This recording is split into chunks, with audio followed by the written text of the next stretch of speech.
ಮದುವೆಯಾದ 6 ದಿನಕ್ಕೆ ಚೈತ್ರ ಕುಂದಾಪುರ ಬಾಳಲ್ಲಿ ಹೊಸದೊಂದು ವಿವಾದ ಭುಗಿಲೆದಿದೆ.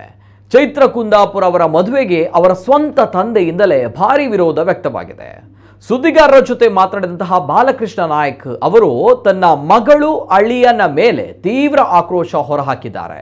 ಚೈತ್ರ ಕುಂದಾಪುರ ಅವರು ತನ್ನ ಮದುವೆಗೆ ತಂದೆಯವರನ್ನ ಆಹ್ವಾನಿಸಿಲ್ಲ. ಜೊತೆಗೆ ಬಿಗ್ ಬಾಸ್ ರಿಯಾಲಿಟಿ ಶೋಗೆ ಹೋಗೋಕ್ಕೂ ಕೂಡ ಅವರ ತಂದೆ ಅನುಮತಿ ಕೊಟ್ಟಿರಲಿಲ್ಲವಂತೆ. ಈ ಕುರಿತು ವಿವರವಾಗಿ ಮಾತನಾಡಿರುವಂತಹ ಚೈತ್ರ ಕುಂದಾಪುರ ಅವರ ತಂದೆ ತನ್ನ ಸಿಟ್ಟು ಆಕ್ರೋಶವನ್ನೆಲ್ಲ ಹೊರ ಹಾಕಿದ್ದಾರೆ. ಚೈತ್ರ ಕುಂದಾಪುರ ಮದುವೆಗೆ ನಾನು ಹೋಗಿಲ್ಲ, ಯಾಕಂದ್ರೆ ಅವರಿಬ್ರು ಕಳ್ಳರು ಮದುವೆ ಆಗೋದು, ಅದರ ಬಗ್ಗೆ ನಾನು ಏನು ಹೇಳೋದು? 12 ವರ್ಷದಿಂದ ಚೈತ್ರ ಕುಂದಾಪುರ ಗಂಡ ನಮ್ಮ ಮನೆಯಲ್ಲೇ ಇದ್ದವ, ಅವನು ಕಳ್ಳ, ಇವರು ಕಳ್ಳರು ಇಬ್ರು ಮದುವೆ ಆಗಿದ್ದಾರೆ. ದರೋಡೆ ಮಾಡೋದು, ದೇಶಕ್ಕೆ ದ್ರೋಹ ವಂಚನೆ ಮಾಡೋದೇ ಇವರ ಕಸಬು. ನಮ್ಮ ಕುಟುಂಬದ ಮಾನ ಮರ್ಯಾದೆಯನ್ನ ತೆಗೆದಿದ್ದಾರೆ. ಅವಳನ್ನು ಕಂಡ್ರೆ ನನಗೆ ಆಗೋದಿಲ್ಲ, ಅವಳು ಎಂದಿಗೂ ಉದ್ಧಾರ ಆಗಲ್ಲ. ಅವರು ಮಾಡೋ ಕೆಟ್ಟ ಕೆಲಸಗಳಿಗೆ ನಾನು ಒಪ್ಪಿಗೆ ಕೊಡಲಿಲ್ಲ. ಅವರು ಮೋಸ ವಂಚನೆಯಲ್ಲಿದ್ದರು. ನಾನು ಮಾತ್ರ ಸತ್ಯ ನ್ಯಾಯ ಧರ್ಮದಲ್ಲಿ ಇರುವವನು, ತಾನೇ ಮನೆಯನ್ನು ನಡೆಸಿಕೊಂಡು ಹೋಗ್ತಾ ಇದ್ದೀನಿ ಅನ್ನೋ ಸುಳ್ಳು ಮಾತನಾಡ್ತಾ ಇದ್ದಾರೆ. ಚೈತ್ರ ಕುಂದಾಪುರ ಅವರ ಮನೆಯಲ್ಲಿ ನಡೀತಾ ಇದ್ದಂತಹ ತಂದೆ ಮಗಳ ಜಿದ್ದಾಜಿದ್ದಿ ಇದೀಗ ಹೊರಬಂದಿದೆ. ಈ ಹಿಂದೆ ಚೈತ್ರ ಕುಂದಾಪುರ ಅವರ ಮೇಲೆ ಕೇಳಿ ಬಂದಿದ್ದ ಆರೋಪಗಳ ಬಗ್ಗೆ ಬಾಲಕೃಷ್ಣ ನಾಯಕ್ ಅವರು ಪ್ರತಿಕ್ರಿಯೆ ನೀಡಿದ್ದಾರೆ. ಮದುವೆಯಾದ ಖುಷಿಯಲ್ಲಿರುವಂತಹ ಚೈತ್ರ ಕುಂದಾಪುರ ಅವರಿಗೆ ತಂದೆಯ ಮಾತುಗಳು ಮತ್ತೊಂದು ವಿವಾದಕ್ಕೆ ಕಾರಣವಾಗಿದೆ. ಕಳ್ಳರು ಮದುವೆ ಆಗೋದು, ಅದ್ರ ಬಗ್ಗೆ ನಾನು ಹೇಳೋಕ್ಕೆ ಇಷ್ಟಪಡ. ಯಾಕಂದ್ರೆ ಅವ್ನು 12 ವರ್ಷದಿಂದ ಅವ್ರು ಇಬ್ರು ಅವನು ನಮ್ಮ ಮನೇಲಿ ಇದ್ದವ. 12 ವರ್ಷದಿಂದ ನಮ್ಮ ಮನೇಲಿ ಇದ್ದವ, ಕಳ್ಳವ. ಇವಳು ಕಳ್ಳರು, ಇಬ್ರಿಗೂ ಕಳ್ಳರು ಮದುವೆ ಆದ್ರು.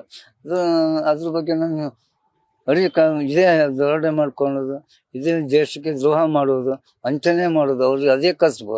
ಅವಳಿಗೆ ಮಾನ ಮರ್ಯಾದೆ ಏನು ಇಲ್ಲ. ನಮ್ಮ ಕುಟುಂಬದ ಮಾನ ಮರ್ಯಾದೆ ತೆಗೆದು ಬಿಟ್ಲ.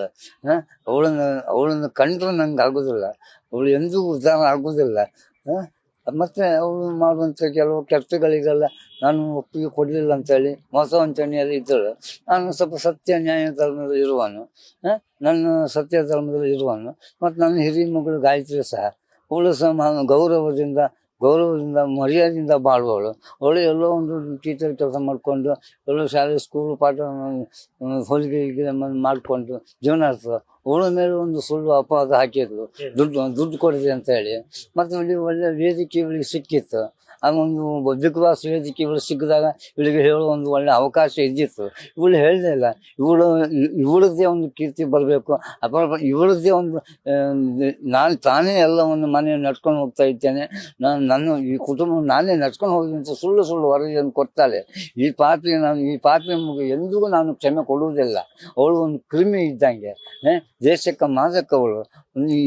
ಮತ್ತೆ ಅವಳು ಮಾಡುವಂಥ ಎಲ್ಲ ಕೃತ್ಯಗಳನ್ನು ಈ 5 ಕೋಟಿ ಗೋವಿಂದ ಪೂಜೆ ಹಗರಣದಲ್ಲಿ ಅವಳು ಕೋಟಿ ಹಣ ಹೊಡೆದು ಸಾಬೀತಾಗಿದೆ.